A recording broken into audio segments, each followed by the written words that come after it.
India-Bangladesh relations have been exceptionally close for many decades over many governments.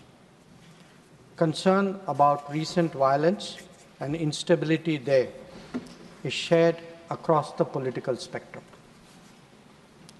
Since the election in January 2024, there has been considerable tension, deep divides, and growing polarization in Bangladesh politics.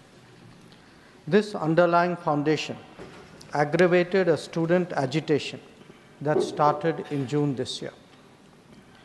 There was growing violence, including attacks on public buildings and infrastructure, as well as traffic and rail obstruction.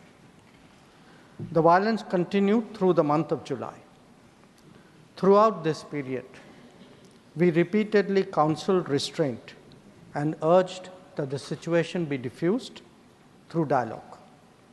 Similar urgings were made to various political forces with whom we were in touch.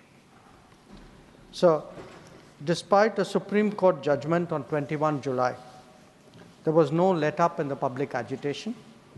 Various decisions and actions taken thereafter only exacerbated the situation. The agitation at this stage coalesced around a one-point agenda, that is that the Prime Minister, Sheikh Hasina, should step down. On 4th August, events took a very serious turn. Attacks on the police, including police stations and government installations, intensified even as overall levels of violence greatly escalated.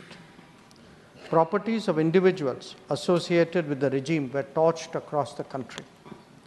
What was particularly worrying was that minorities, their businesses and temples also came under attack at multiple locations.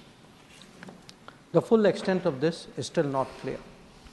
Sir, on 5th August, demonstrators converged in Dhaka despite the curfew.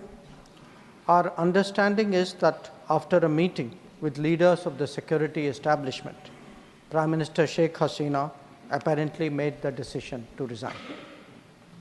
At very short notice, she requested approval to come for the moment to India.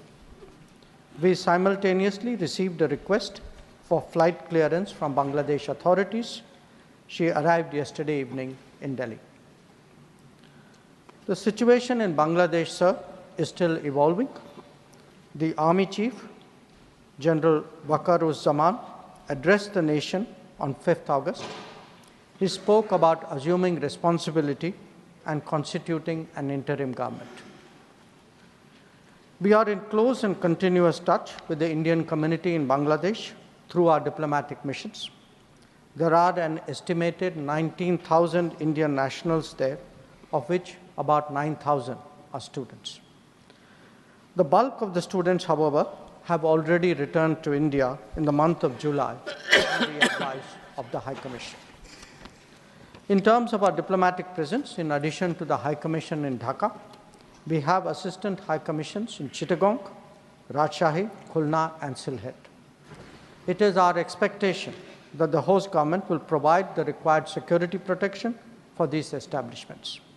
We look forward to their normal functioning once the situation stabilizes. Chairman, sir, we are also monitoring the situation with regard to the status of minorities.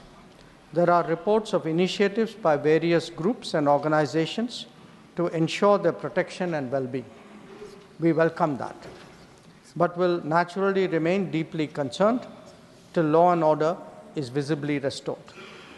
Our border guarding forces have also been instructed to be exceptionally alert in view of this complex situation.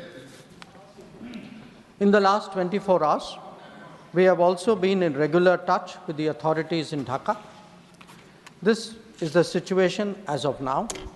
I seek the understanding and support of the House in regard to sensitive issues regarding an important neighbor on which there has always been strong national consensus. Thank you. Debate resumes.